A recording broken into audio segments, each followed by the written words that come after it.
we're talking about the story of how we went from township line to here, which like God's divine intervention of all of that. So I was dead set that we were moving. Sorry, this hair is just stuck in your eye.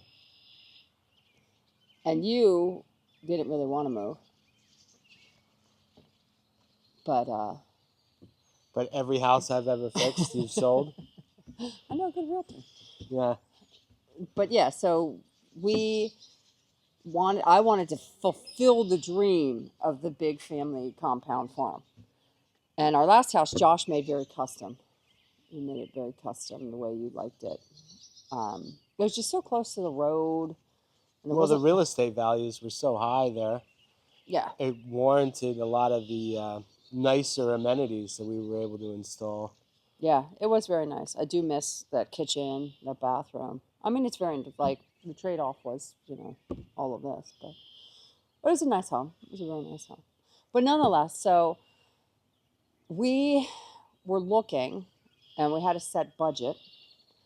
And there was that one over in Percy that was like Fretz Valley, I think. It had 2 houses on it. It didn't have 3. And it was up for 7 years. And it was like, all right, yeah, 7 years, we're going to be good. We'll get our house sold. We could just buy that. And if it doesn't sell, so then we had to get creative because every property we looked at. Yeah, I think the farmer bought it, right? He was already working the ground. Yeah. He was getting nervous because we were talking about kicking it around. Yeah, and then he jumped in and bought it. It was a cool house, though. It was like a time capsule. It was. That was a cool house. But it wasn't meant to be. Yeah. But yeah, so our house is up for sale. We're having showings all the time. We had 3 offers on that house. So the first 2 didn't work out. The terms just weren't agreeable. So Josh, the one night, we're having wine, and you're like, look at this house. And you turn the laptop, and it was this farm. And it was off market, but it was up for sale. It was expired from 3 years prior. And it was... Using my real estate training to look at old expireds? Yes. And expired is a house that they wanted to sell, but it didn't sell. So that's what an expired is. So they still could want to sell. So in the real estate world, there are people you can contact. So long as they're not on the do not call, of course. But yeah, so Josh learned found that one the hard way. So yeah. So we saw that one. So saw Josh, I was like, this is crazy. Like, it's everything we wanted. It was down a driveway. It had a house for each kid. It had the huge barn. It had rentals. It had everything. It had 2 ponds. It had a windmill. It had its own covered bridge. It was more than I could even wrap my head around the thought of us obtaining initially. Because again, it was, and you know the value, and I know the value, how many hundreds of thousands above what our budget was. And you're like, just look at this. Just look at this. And I'm like, tells me to think big, right? I do. And when you do, it's really big, which is good. Yeah. But yeah, so I wrote a letter. Well, I called all the people I knew that lived around here and had the phone number of one other farmer. And that's when I learned that the locals call us the drug farm, because I called him and I left him a voicemail, explained who I was, that I was trying to figure out who the owner of this farm was, and that I was trying to get his phone number. And so he called me back, and he's this great Dutchy guy, and he's like, oh, you mean the drug farm? The drug farm? What do you mean the drug farm? Because a pharmaceutical company, which I'm sure, Anthony, you could pop up facts about this farm, owned the farm, and they would grow foxglove, which is why we named it Foxglove Farms. And you can make Digitalis, which is a heart medication, from Digitalis. And they will also collect mare urine, right, for estrogen, something like that. There you go. Yeah. So I wrote a letter, And we waited, and we had showings, and we'd have to get the whole house perfect. We had ate out a whole lot when that house was up for sale, because that's what we'd load up the dogs and we'd go to like that little diner. Do you remember? A little bit, yeah. Yeah, we had 34 showings on that house. To block some of that stuff out. Yeah. Every morning, waking up, right? making sure the house is perfect. How many times do I hear you say you forget how painful it is to move sometimes? It's like childbirth, right? Yeah, that's what I say to my clients. It's like childbirth. You block out the pain of it, but your life is so much better and more blessed once you're through it.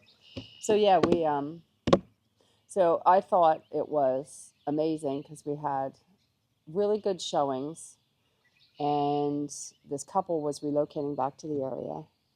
And on the same day that they were going to submit an offer, and it was agreeable terms to us, the owner of this farm called us.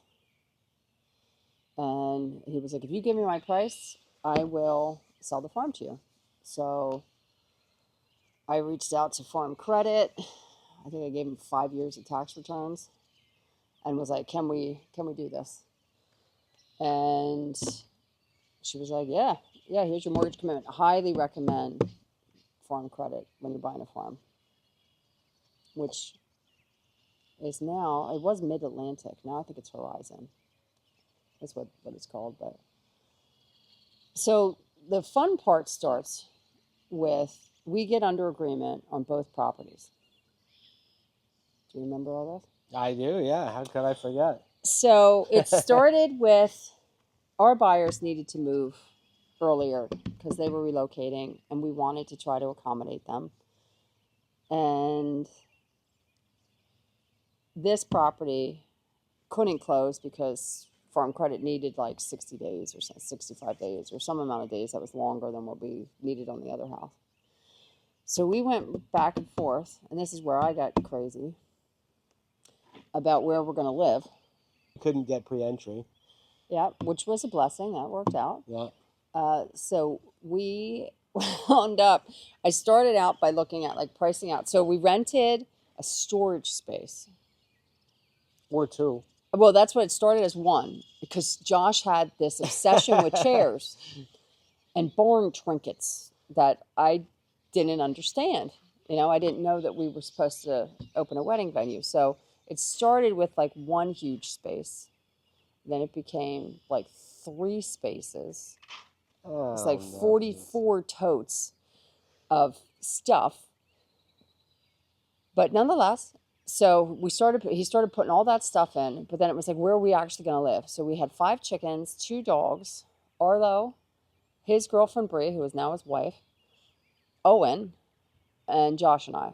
So my mom says that I don't ask her for things often, but when I do, it's a big, big ask. Thank you, Mama. Yes. Yes, thank you, Ma.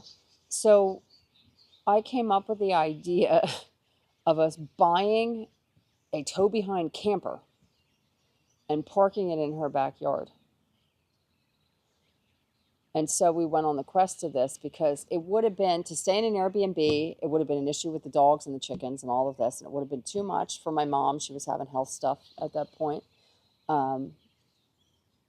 So we had the biblical amount of suffering of 40 days and 40 nights in a tow-behind camper that we bought. In my mom's backyard. In my mom's backyard. With chickens, dogs, kids. Owen sleeping on the dining room table. So I bought one that had a bedroom on each side, a little bathroom, and the dining room, living room combo. And I made 40 crock-pot frozen meals in advance and put them in my mom's chest freezer out back. So I'd put a crock-pot meal in every morning before I'd go to work to try and like be as organized as we could. Oh, it was so stressful. We had to put a large non-refundable deposit. It was an extremely stressful, and we had to come up with a large amount of money in a short amount of time to secure all of it. But yeah, Yeah, mission accomplished. yeah. It was great. It was great. We did a lot of fishing over at the lake with Pop Pop. I did a lot of working. I didn't do a lot of fishing. At night, we'd go over there. Go for walks along the lake. It was nice. We got to spend a lot of time with them. So it all Yeah. worked out. And it was very nice of them to put up with our antics. Yeah, I mean, it was literally a camper in the backyard.